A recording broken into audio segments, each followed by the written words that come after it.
I'm very happy to be able to announce Barbara Montero, who is a professor of philosophy at the City University of New York, there at the Graduate Center and at the College of Staten Island.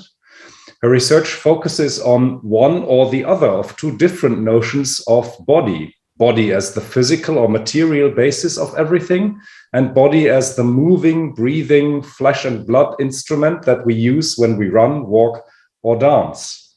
Before entering academia, she was a professional ballet dancer. And needless to say, Barbara's paper, Proprioception as an Aesthetic Sense, has been greatly influential for all of us thinking about proprioceptive art. So thanks, Barbara, for joining us. The title of your talk is now Proprioceptive Arts. And I hand over to you. Thank you, Marcus. Yes, I'm happy to take questions as we go. I've hidden the bar, though, that will show up as a chat. So if you can just interrupt me, I won't see any hand raises or anything, just so I can see my slides. Okay, well, thank you for inviting me, Marcus. And as I was saying, I hadn't thought about this in a while. It's been a little bit of time, and just hearing the talks yesterday, this morning, I was still working on my slides, but hearing the talks yesterday, I got very inspired, and I remembered just how much fun this topic is, really thinking about proprioception in art. I really enjoy it. So hopefully I'll be able to share some of my enjoyment with you. Okay.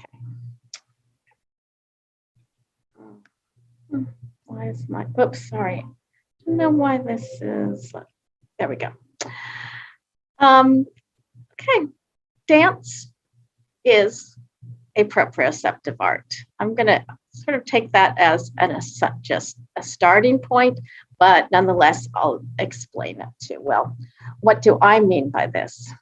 Well, what I mean, it's going to be something different than what Marcus means. And I mean that dance as an art form depends, at least in part, both directly and indirectly on proprioception understood narrowly. So, meaning the narrow sense of proprioception, which is our sense of bodily position and movements, our sense of movements of our limbs and other body parts in relationship to other body parts, so that we detect via receptors in the muscles, tendons, ligaments, and skin. So that's how, when I'm thinking about dance as a proprioceptive art, I'm thinking about the idea that dance depends in part, both directly as proprioception, your sense of your own body, and indirectly in the way an audience member might see dance and have a bodily feeling of proprioception, on proprioception narrowly, in this narrow sense. Movement, bodily position and movement via receptors, or as if via receptors through the action observation network. Okay, so, well, why am I using this narrow understanding of proprioception? There's no reason. It's only that you heard I was a professional ballet dancer. I still dance. I have a very good sense of proprioception in the narrow sense, so it's useful for me to think about the arts in those terms. It's something I very much experience. Another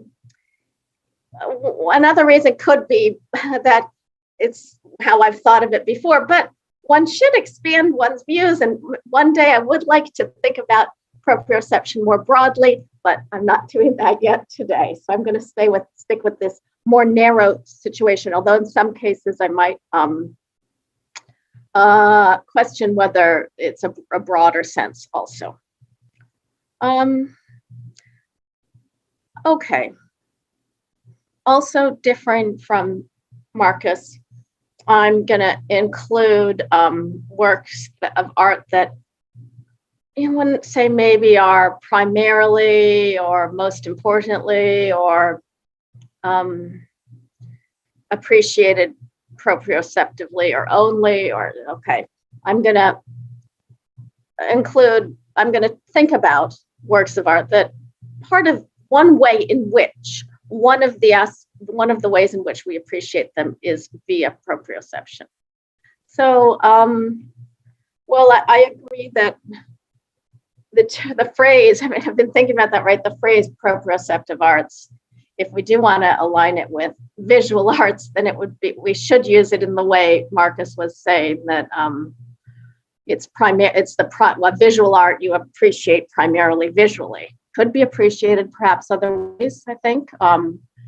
Perhaps, there's I'd say it's fine if you could allow touching of a painting, maybe someone who's blind could experience the texture. There's other ways, but it's sort of the central way in which people appreciate it is visually. And it's certainly an important aspect. So you would want to say then a proprioceptive art should be the central way in which we experience those arts is proprioceptively. And I know talks yesterday were focused on those arts. So that does make sense. Yet, I want to focus. I want to focus on arts that just permit a proprioceptive appreciation, because I think it has been underappreciated aspect of art appreciation. So it's interesting to me. So there's just terminologically, maybe I think that that Marcus's use might make more sense. So really then I guess my title should have been something like the at least partially indirect or direct narrowly proprioceptive arts. And since I'm not going to talk about all the arts, some of the at least partially indirect or direct narrowly proprioceptive arts, but no thank you with that title, right? So anyone who has a aesthetic sensibility would not like that title, so I'm just calling it the proprioceptive arts. And what I will do is just go through, we're going to think together about a few arts. We'll get to see how far we get through this list: dance, painting, sculpture, music, literature, and poetry. And the way in which proprioception facilitates an aesthetic appreciation of them. Any questions so far?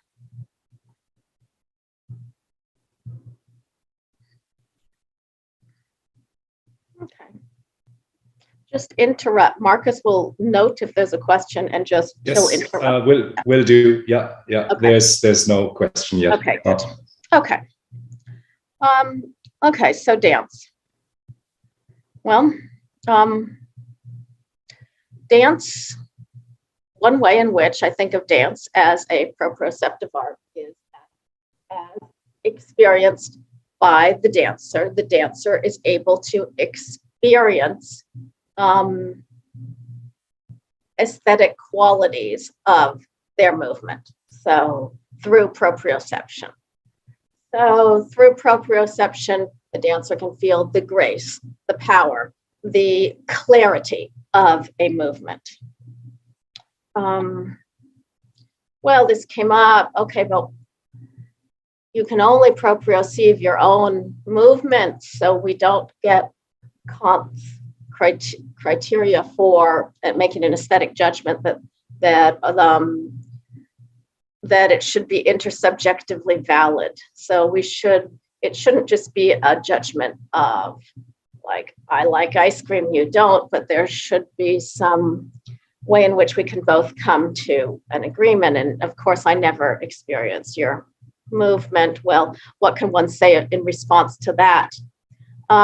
Well, one could say there is a sort of intersubjective validity with respect to types.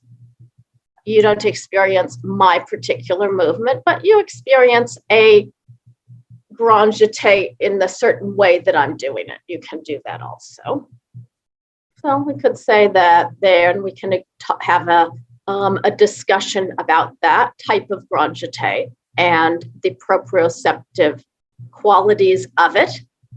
It doesn't, because of the way the choreographer specified the arms, I just cannot get the feeling of lift or something. Another response is, well, we can experience the same token item if you allow for indirect proprioception. So I have the feeling directly, and you have it by watching me indirectly. You have a feeling in your body of movement when you watch me. So that's another response. And yet another response is, well, Kant isn't the only game in town. We don't have to say that aesthetic judgments must be intersubjectively valid. There's other ways of thinking of aesthetic experience, and focusing on those are useful, maybe for thinking about the role of proprioception in the arts. We have Beardsley conception of aesthetic experience. The impulses and expectations aroused by elements within the experience are felt to be counterbalanced or resolved by other elements within the experience, so that some degree of equilibrium or finality is achieved and enjoyed. I think that is a very nice explanation of the feeling, sometimes the proprioceptive feeling of the movement of dance for the dancer. And Dewey also, sometimes difficult to understand, but there are certainly his aesthetics seems conducive to thinking about proprioception as an aesthetic sense. Aesthetic experience, as he says, involves inception, development, and fulfillment. Okay, there. That does nicely describe a feeling of movement. And maybe for my purposes, I just sort of rely on something like this. Okay, so aesthetic experience is an experience of an aesthetic property or properties. And well, what are those? Those I just sort of point to, well, they're properties like, okay, this isn't certainly all of them, but maybe a family resemblance. You can sort of understand what I'm talking about. Properties, okay. So what are they? Properties such as beauty, grace, power, precision, those sorts of properties. Are there others? Yeah, sure. But here, let's just see if we can find these type of properties. Oh, you don't want to call that aesthetic? Well, okay, we could even just give up that term. I think it's interesting how dancers can experience beauty and grace through, and these are terms we use in everyday language, so we can just rely on an everyday understanding of beauty and grace in their movements from a first person point of view. Okay, just a second. Okay, so there we go. Oops, blank slide. Okay, so. Barbara, yeah, just sorry. That you got distracted. Someone came in the door. Okay, yeah, no. What I wanted to say is, now that you said blank slide, we thought that you did not advance the slides at all, because we still see the first slide. I'm afraid. Oh, sorry, not to have. Oh, you've got to be kidding. Not to have. Okay, you see only the first slide? Yes, I'm sorry to say that now. Your talk was so clear that everyone thought it's fine. You're still talking without slides.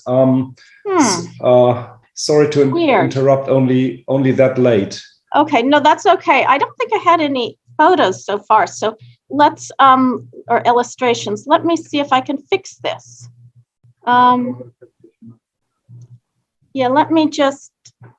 I'm going to stop share for a second, and redo everything. Mm-hmm. Okay, sure. Well, that's interesting. Okay, well, I'm glad I was trying to illustrate on this. I had the feeling somehow, but then I thought it's also clear without slides that I did not want to interrupt. But now that you said now is a blank slide, I thought I should intervene. Interesting. Yeah. Okay. Here we go. Let me try this.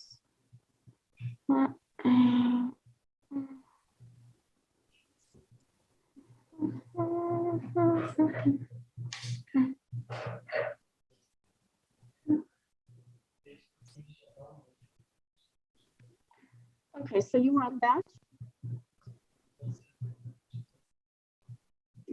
You were on this slide only, or what? Oh, wait. Yeah, the very first one. Yeah. Okay, let's see. I mean, let's see.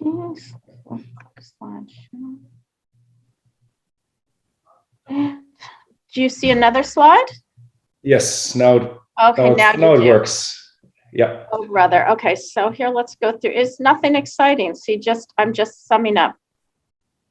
But we're going to get you. It was just in time for something that you should see.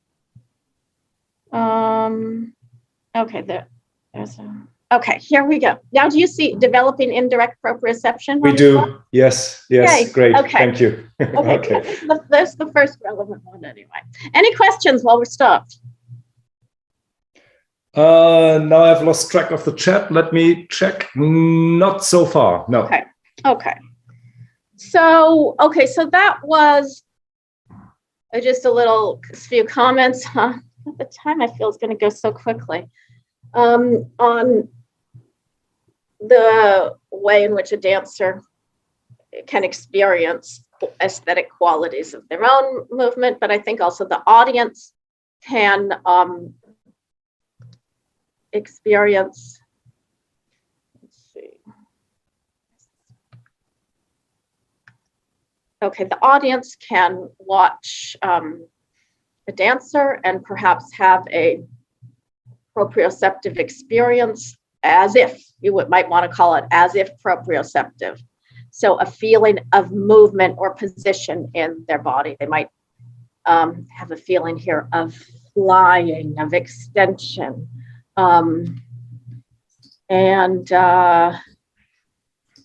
So the audience might have a experience of indirect experience of the dancer on stage, and the dancer on stage was trained to have an indirect experience of movement. How did the dancer learn the feeling of movement? Well, George Balanchine always recommended that all his dancers have cats, so the dancers should watch the movement of the cat, and sort of in watching have the feeling of movement. So there might be one way to learn the feeling of flying by watching the cat move.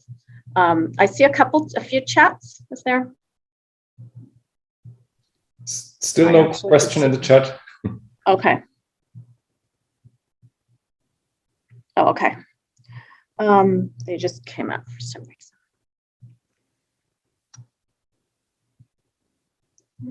Trouble. There we go. Now, training does seem to help this indirect proprioceptive experience of watching. I don't know. Since we all move, I don't think it's necessary. I think anyone who has a decent sense of proprioception. There are people without proprioception, and I've tried to find out what their experiences of dance are like. It's difficult to know, but might be degraded in some way. There was someone I talked to who has been diagnosed as having very low degraded proprioception, and he wasn't interested in the arts, but he did love baseball. That's something movement. And so I was interested, well, what was your experience of watching baseball like? Well, he loves the rules. So it wasn't an experience of vicarious feeling the movement. So training seems to help.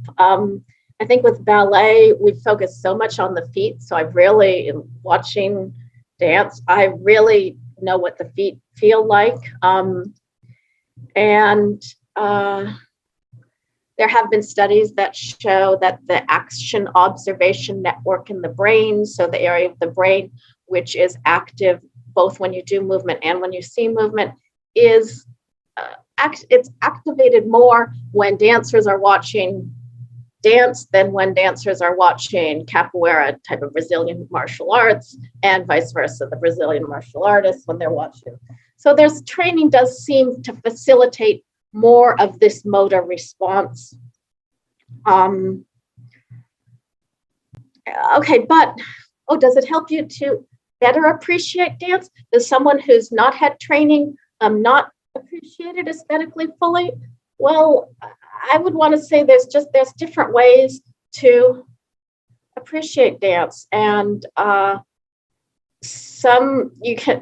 are some dance reviewers who have had dance training and they write about it with more proprioceptive language, and others who've not, and they might focus more on historical precedences. And I think I'm sort of a pluralist like this. That's why I guess I wouldn't sort of rely also on authorial intent or to have the correct understanding. I think that's one can do that, but just Ted, if this can be one way of experiencing it, but I wouldn't say it's necessarily better. So better in some respects, maybe one can, but maybe it detracts in some other ways.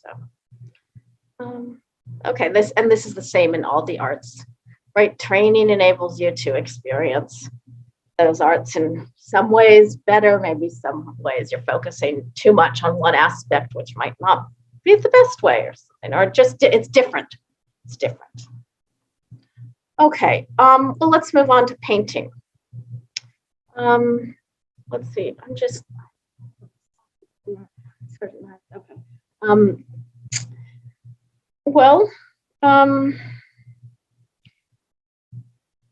okay. What about something that isn't performing art?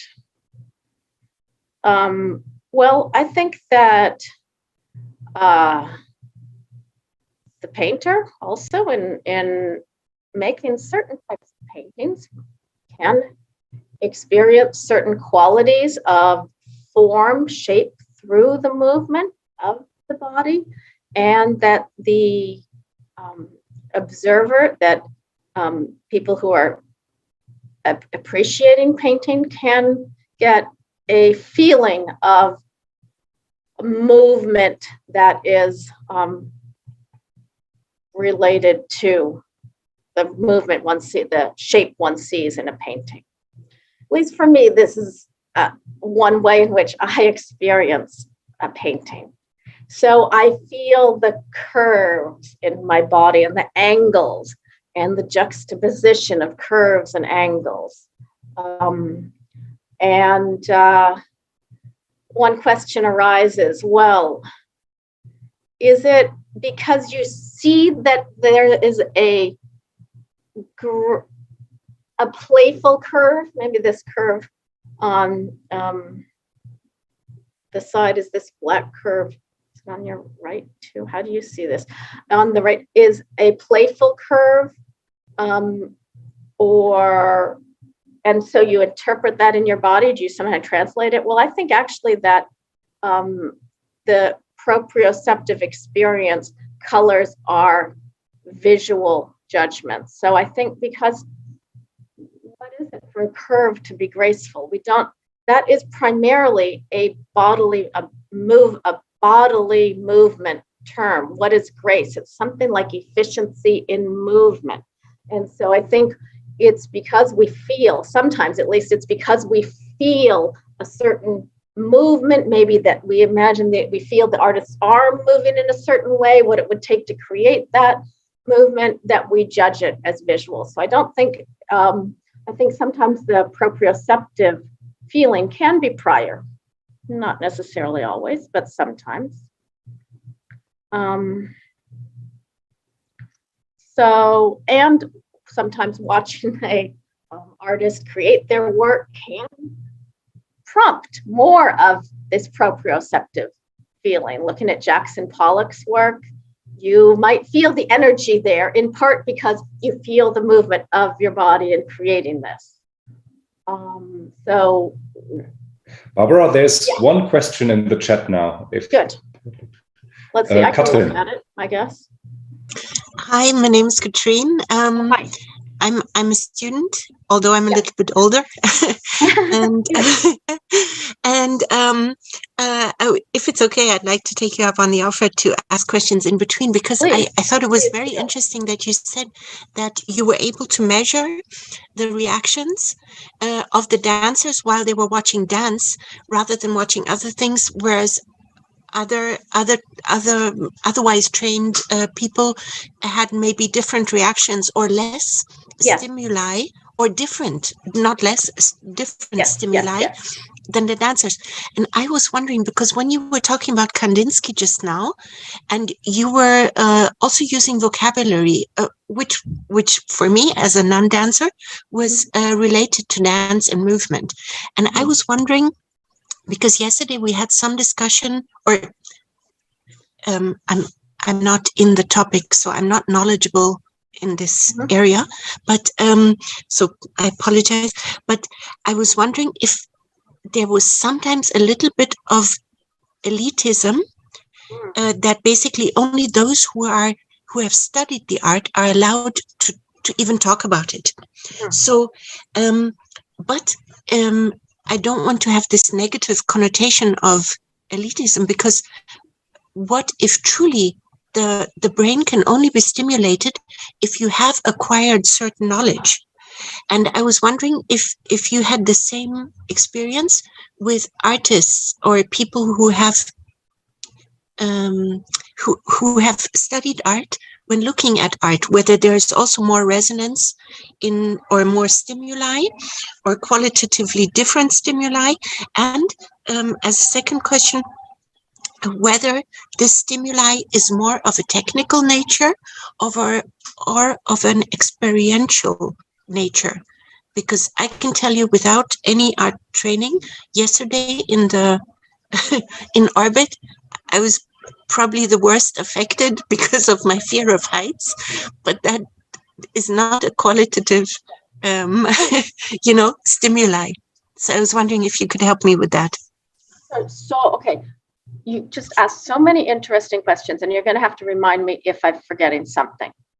So, okay, the first thing to say is how I wish that I had performed the studies. I went through it very quickly, but that Emily Cross is the lead scientist on this studies where she looked at ballet dancers and Brazilian capoeira performers, and found that the ballet dancers, looking at the dance, had more activity in the observation networks.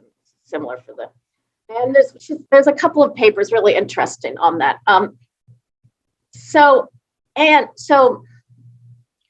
Okay, so I'm jumping a middle part, but I'm going to get back to it. So then you also went on to suggest it would be interesting to look at if it's the same for visual artists. And that is such an interesting question that I'm going to write to Emily Cross and suggest that she looks into it, or if she knows, because, I don't know if there's been any studies about how, when you have studied painting, if looking at a painting activates more action observation network activity in your brain than if you haven't studied it. So I think that's a lovely question, and I will write to her and ask that. I don't know. I'm hypothesizing that it does. So, or even just looking at the thing is, well, I guess there's a lot of, look at the elitist. Okay,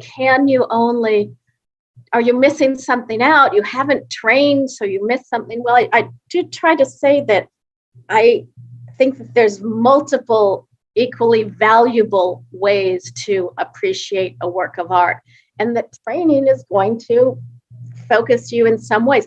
Sometimes it has a negative, it seems, effect. Like it's very hard for me to appreciate dance performance. I see mistakes. I see things that just you shouldn't really even focus on, but one, tends to focus on that if one has the training. So sometimes there's a negative effect. And I think that one thing I was wondering, during Marcus's talk, well, I wonder if a bat could appreciate at least a work of, if a highly intelligent bat through echolocation could appreciate, well, a textured painting, that the paint is textured, or a sculpture. Well, why not? I would say if the bat was a very highly intelligent bat with the developed cognitive faculties, well, this could be another way. So that would be a way that humans don't, although I guess even humans do have some ability to develop echolocation. But this would be a way I would not have of appreciating sculpture or textured painting, but someone who has echolocation could. So I want to say that, I hope it's not elitist. And then there was a last point about, maybe remind me the last point.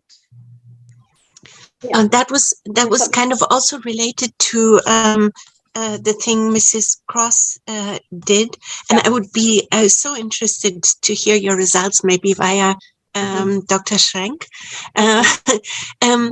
because I was wondering if it's a different stimuli, because just now you also said because you have studied it, you cannot, you see the mistakes because you have a structural. So I think that it's difficult to know, right, when you just know that the action observation network in the brain, and some of that appreciation is going to be aesthetic, maybe not, and some is not. I mean, just seeing motion is not necessarily aesthetic. So that's going to be difficult to know with just looking at the brain, since we certainly don't have a sense of what parts of the brain light up when there's aesthetic appreciation.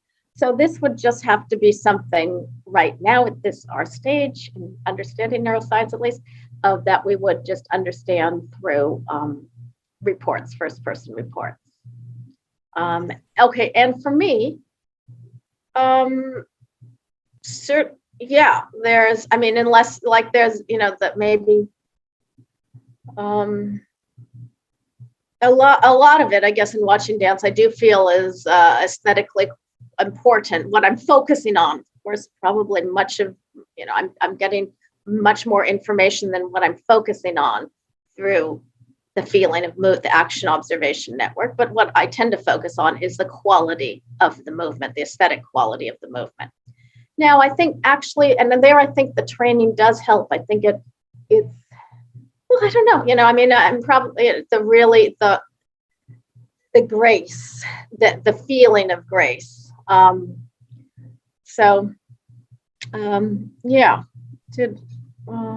had one comparable situation was I really love opera. Yes. And I do not speak Italian, or at least not well enough to follow the words. And when they started translating opera, it actually, because I also have a love of words and literature. Yes. So for me, actually, the experience of opera in Italian without the translation is higher, or at least subjectively higher, than when it is translated into German. So I don't know. Right. Barbara, before you answer, just two small things. Corinna has thankfully copied references to Cross's work into the chat.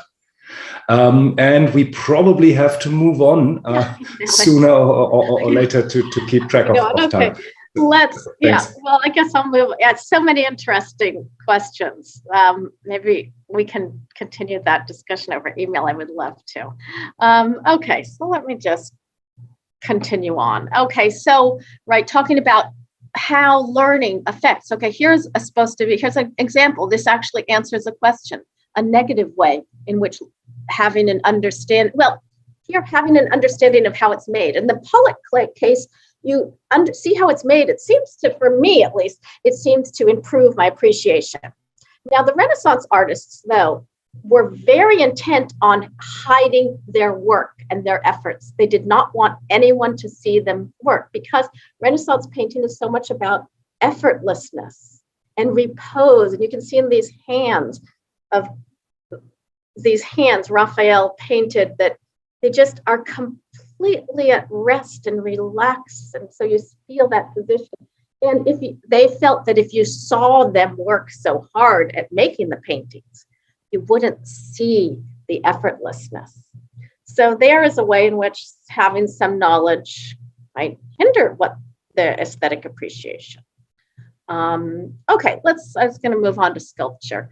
Sculpture, well, statues, I think it's sort of maybe the clearest way in which you might feel the body in watching, well, except for dance, I guess. For the statue, you feel the effortlessness, that there's the contrapasso of one hip raised. It's thought of as a very effortless way to stand. So you might feel that way of standing, and you feel the effortlessness of it.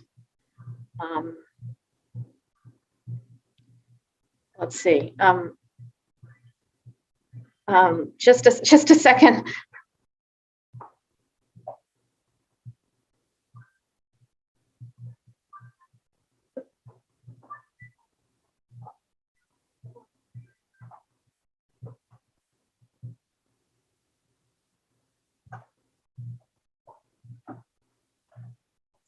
Someone's phone was going off. Okay, so. Okay, I think that most statues do, for at least me, then is it uninteresting that they prompt the action observation network, since that's just something they do? Well, I think it's an underappreciated aspect. I think Herder wrote about it, which I haven't really looked into too much, but I think it's still worth noting. Well, what about abstract sculptures? Do they prompt this indirect feeling of proprioception? Well, I think so. Emmanuel Tourain's spiral, for me, really does. It reminds me of the slides I saw. Yes, I have this feeling. I mean, maybe it's because I saw these slides yesterday, but this feeling of going through this sculpture. So I think they certainly can prompt a feeling of bodily movement. So in my narrow sense, it's not just sliding down. That's a bodily movement relative to the environment. But the proprioception is, in the narrow sense that I'm thinking of it, is bodily movement relative, one part of the body relative to the other part. So would you feel this in here? Well, I guess I'd want to think about that more. But I think some sculptures can could even prompt a feeling of bodily movement, a proprioceptive experience. I guess, yeah, I mean, sliding through would not necessarily be the narrow sense in which I'm thinking about that. So maybe this isn't the best example. Music. Well, unless I'll let you decide if, okay. Stopping. Well, the pianist and philosopher Charles Rosen, in his book Piano Notes, I think he just really writes in a remarkably proprioceptive way about the experience of both performing music, playing the piano, and hearing music. So, as we said, part of the pleasure of playing the piano is purely muscular. Okay, back to the question that was asked earlier. Well, is this an aesthetic pleasure? I think it could be. In general, the pianist, and what he says later does indicate that it is. He says he thinks pianists don't they don't listen often, that their primary way of playing music, I've asked pianists about this, whether that's true, they forget to listen, is through feeling. I mean, if that's true, then it would seem, and they are artists, which I believe they are making judgments then based on proprioceptive input rather than just auditory input. So that would suggest that this is an aesthetic appreciation. I have a long quote here.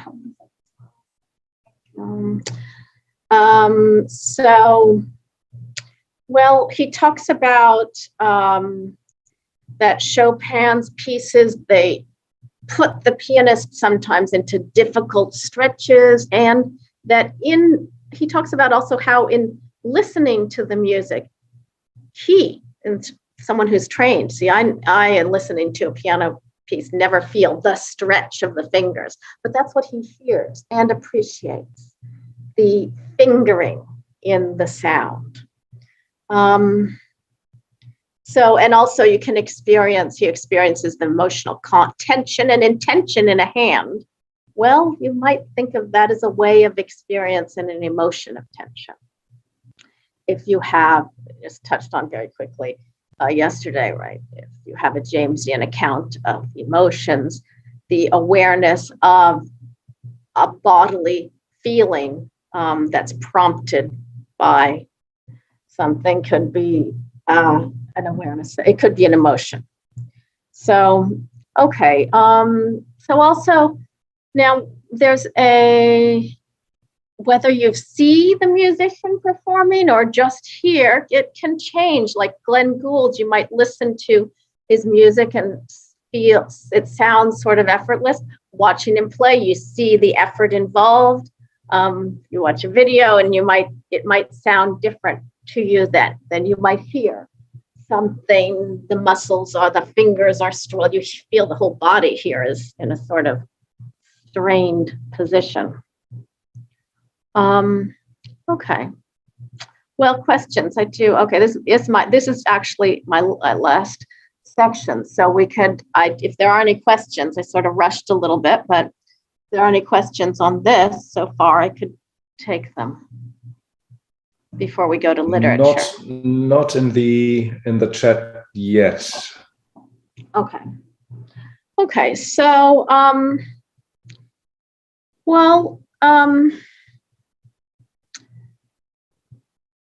one thing I hadn't thought about really until prompted a few days ago to really start thinking about this for this talk, when I thought I wanted to address the proprioceptive arts more generally, and not just choreography.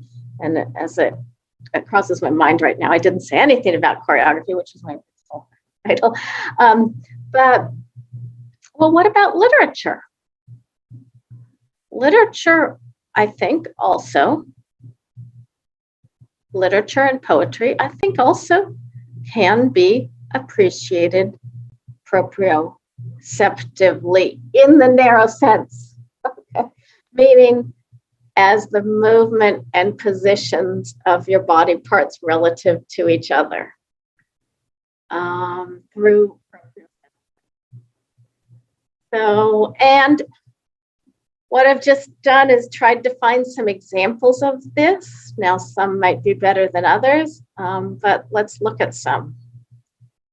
Well, you can see it's tight up there, so I'm going to have a lot of examples on one slide. Moby Dick, okay, Melville, sort of the same clear example of a sentence provoking a feeling in your body. Whenever I find myself growing grim around the mouth, you read that, you might have a feeling of the corners of your mouth turning down, and on William James' account, the awareness of that could be an awareness of some type of depressed sadness, the dark November in his soul, the sadness. This might be an awareness of that, this downturned corners. Okay. So let's see. Right, contrast. Okay. Whenever it's November in my soul. Okay, this is, I would say, a great metaphor, and it might elicit some interoceptive feelings, but I don't think for me at least, it doesn't elicit the proprioceptive narrowly feelings as the mouth one does. So I wanted to make the contrast between the narrow sense of proprioception and the broad sense. And I'm right now, I'm focusing on the narrow sense.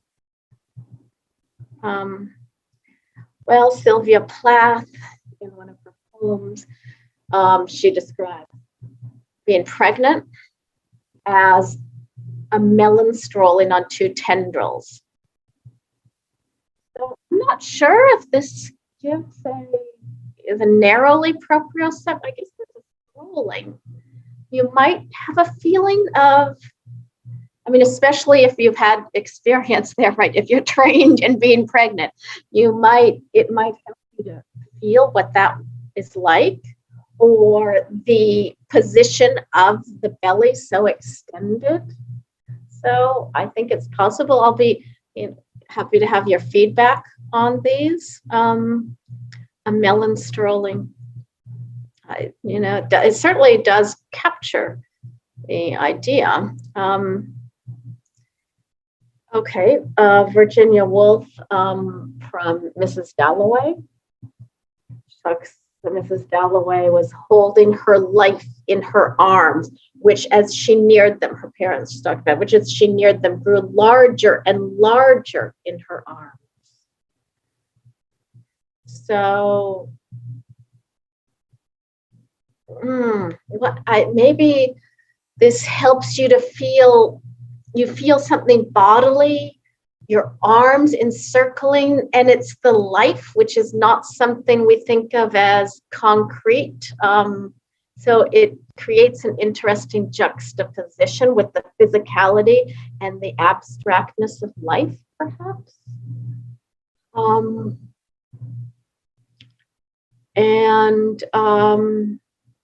We have To the Lighthouse, Wolf again.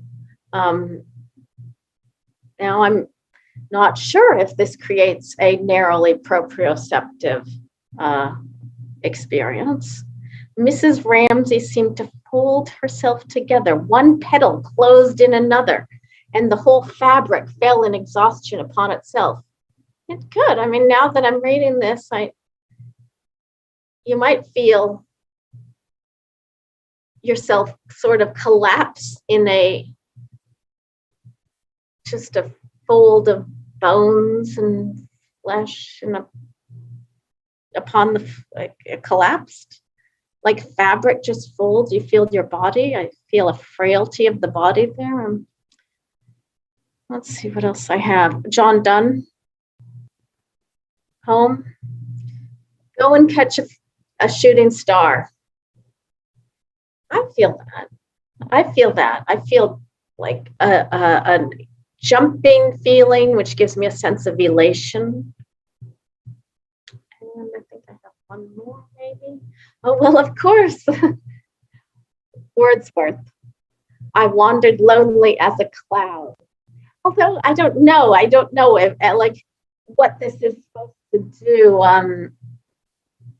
Because if I felt myself wandering, it does give me a certain sense of wandering like a cloud, but I don't understand the loneliness of it. I feel I'm floating, sort of in a floating, wandering like way. Floating, of course, would not necessarily be just proprioceptive because that's movement relative to the environment. But I think a very lightness in the movement of my limbs, and I'm not sure the loneliness comes out of it. Okay, so, I see I might have one more chat, and this is actually just the end, and I would appreciate your feedback. Thank you. Great, thank you very much for this inspiring talk. Barbara. Thanks. Sure. I do have a quick comment myself on literature, and let me put it as a question. There might be a surprising similarity to perceiving your example of an abstract sculpture, and the similarity might be mental simulation.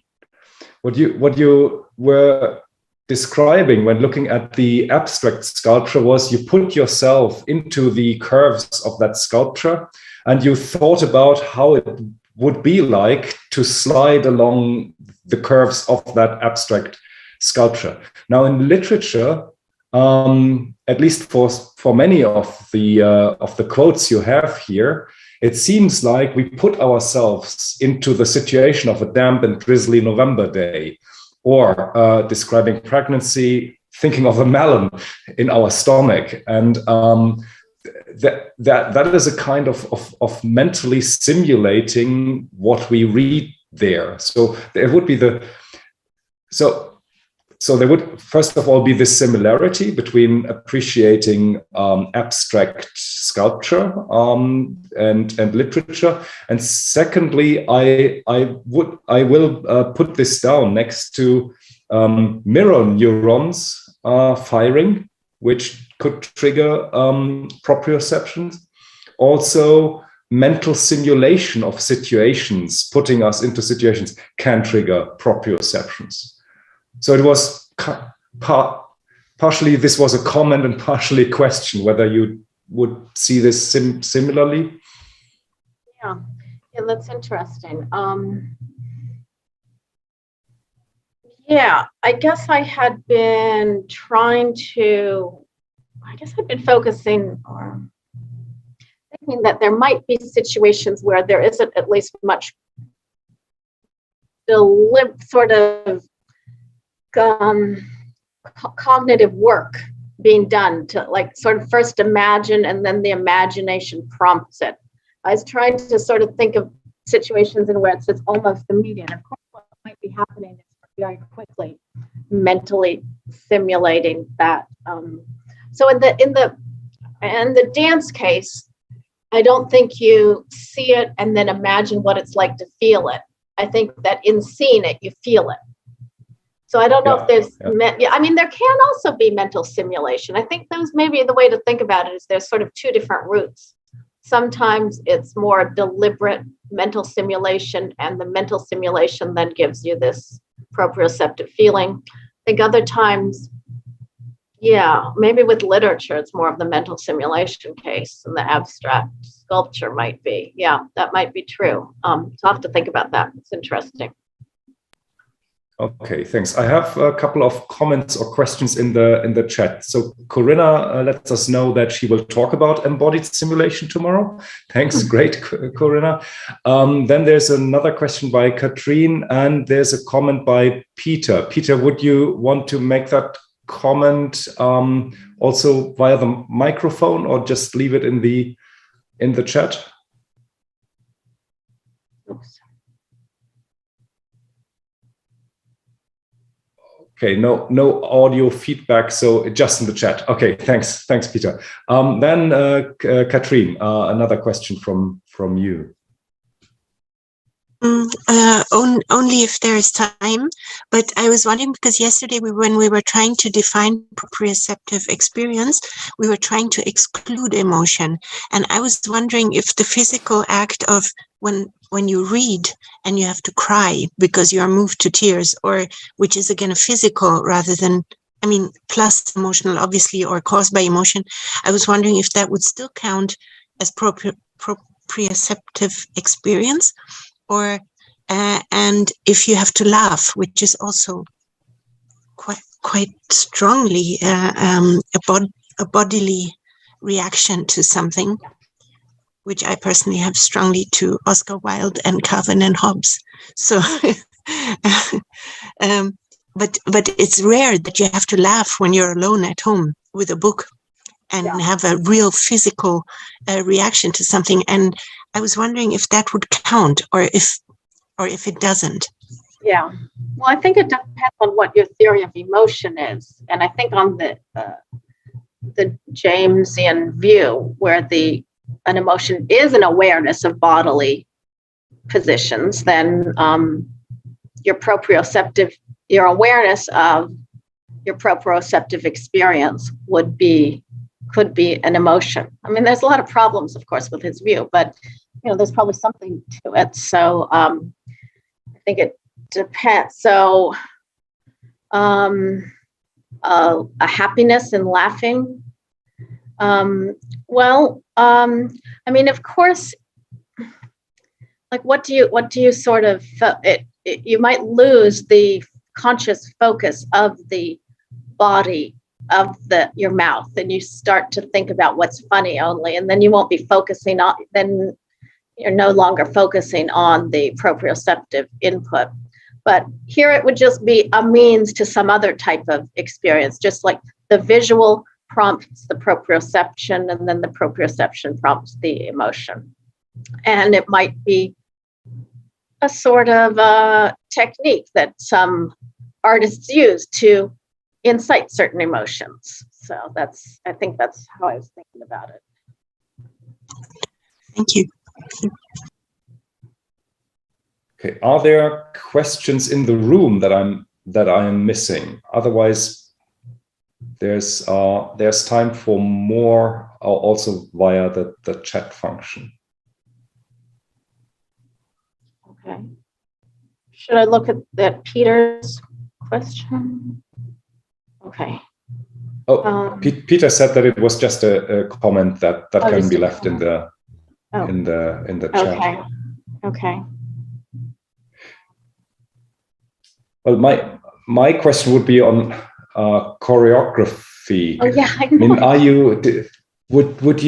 do you know of actual choreographers who explicitly say or intend the choreography to be just for the dancers, so just for proprioceptive appreciation rather than for anyone seeing it?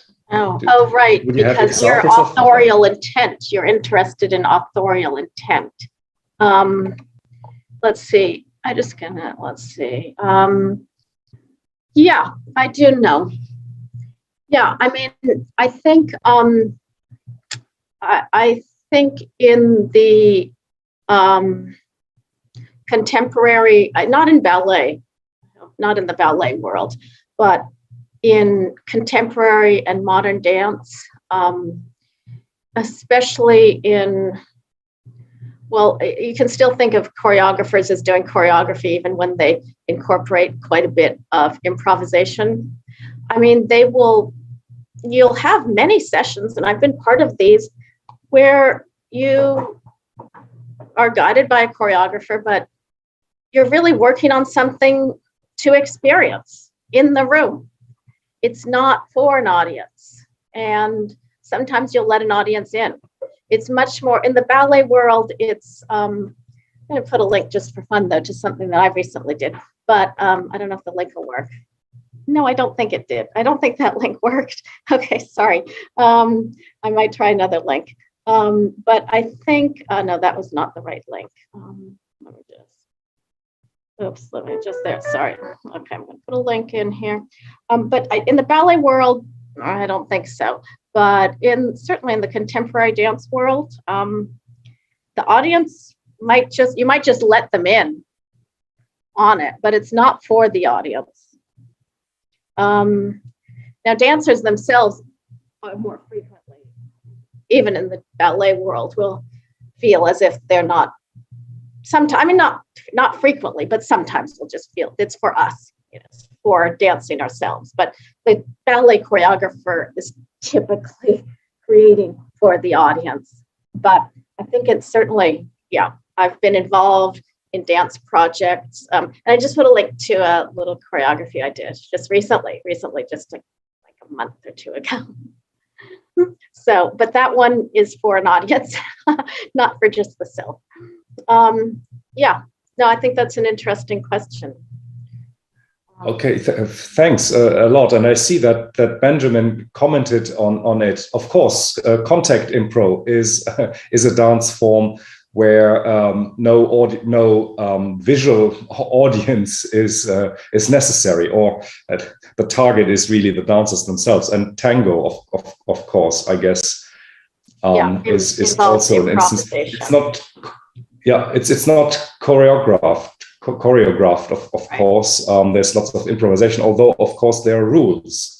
Contact impro has its rules, and tango has its rules. So there is at least, if not a choreography, there are at least constraints of what the dancers are allowed, or at least expected to do. But thanks, great, yeah, good. And I think it's a fuzzy line between what's choreographed and what is not, because the choreographer, sure, there's always some, and the choreographer, even there could be a contact improv score where you could think of that as the choreographer, and then there's they leave open what can be done through improvisation. So it could, I think there's a you could think of a choreographer there. Mm-hmm. Great, good. Thanks for this input. Melanie has a question. Okay. Yeah, thank you very much for this inspiring talk. And I have just a short question. I would be very interested in your thoughts on dance notation, because as you were just also referring to a dance score or something like that, I was wondering how you would respond to where to the question where dance notation would fall into all of this. Thank you. Yeah, that's very interesting. Haven't thought about that. Yeah. Well,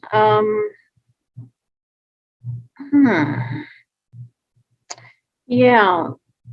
The dance notation, it seems to like sort of drain all the, it's the dance minus all the proprioceptive feeling somehow. But right, you get something, everything but what's proprioceptively aesthetically pleasing in it. So it gives you that, and then in creating the dance, if you're trying to figure out dance just based on the notation, then what you add is the feeling of proprioception. So interesting. Okay, why don't we like find a way of adding proprioceptive? You should have now, it should feel a certain way. Because dance is usually, I guess, thought of as still like it's what the audience should see. But I could see for contemporary reasons where choreographers are often interested in the experience of the dancers, the experience in the room, what's going on in the studio, making a notation that has an addition of this is what we're aiming for, this type of feeling. So that could be, yeah. Okay, yeah, that's the question. Thanks. Yeah, very interesting question. I mean, you could not put into a score into a notation, now feel vertigo, or now feel no gravitation anymore. This you can't do. You can only tell people how to move their bodies in order to get these proprioceptions. That is interesting. While you can put down notes, and people who would know how to play the piano would immediately know how to translate it into sound. But it has to be somehow indirectly for proprioceptions. It has to be advice what to do with your body. Interesting. Great. It's also interesting, right? The fingering might in a piano score is not specified. But if Charles Rosen is right, sometimes that fingering will, create, at least for the musician, a certain different way of hearing the music. So, but it's not specific. Okay, play it with I guess he said Chopin. I don't know if it was in the quote I gave you, but Chopin did specify this is with the pinky finger, so that you feel a tininess about it, a trembling. Yeah. As a comment from the room. Yeah, thanks, Charles. Go on. I'm just thinking about whether, sort of building on, not necessarily exactly from the talk itself we just heard, but thinking about painting and proprioception, and sort of indirectly about religious art and depictions of the crucifixion would seem to be both. It's got a hugely proprioceptive element, the body in a very particular location with the tactile element, and how many people would feel. They feel some of the pain, those who are religiously minded, and that there are artists, I think there's sort of a masochistic, homoerotic British artist who has himself crucified. So maybe these aesthetic response might be on the, so far we've been focusing mostly on the pleasurable side of things, but I guess on the pain is equally valid, and there are some out there who are doing that either themselves or trying to depict it visually. Yeah. Well, gosh. Okay. I'll just, it's nice that giving a talk, people will listen to whatever you have to say, even if it's sort of crazy and off the. But what I thought of in your comment, which is this, because I'm interested in the narrowly proprioceptive. So this feeling of the arms extended like that, it sort of creates the chest lifting, which has a sort of upward feeling, which is a little bit heavenly.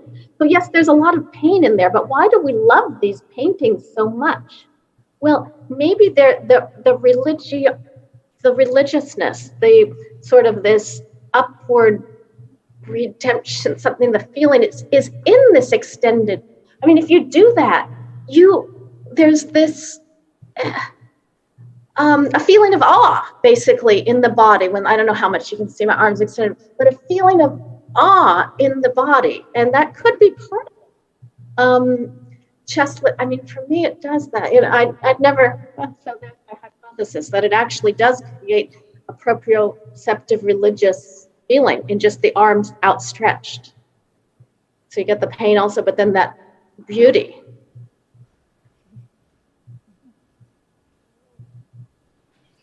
Yeah, thanks for this observation. I guess somehow that tomorrow's talk by Juliane will highlight many more visual artworks that indirectly trigger proprioceptions. And medieval art, Renaissance art as well is obvious. Medieval religious art is an obvious candidate, I guess. So thanks for this observation. I see in the chat that Lena said that contact improv would be a great subject to study for proprioceptive artists. I think so too. It's very much centered on proprioception and interoception. Definitely, yeah. Yeah. Before the pandemic, I was doing a lot of contact improv actually, and there are philosophers writing about it and doing it. Yeah, it's an interesting area. Excellent. I will start to practice again and also read up all the literature. Wonderful. Now we are running out of time. So I think unless there's a question from the room, there aren't any ones left in the chat either. So let us thank Barbara again for this inspiring talk. Thanks, Barbara, for being with us here today. Thanks a lot. Thank you. Thank you so much.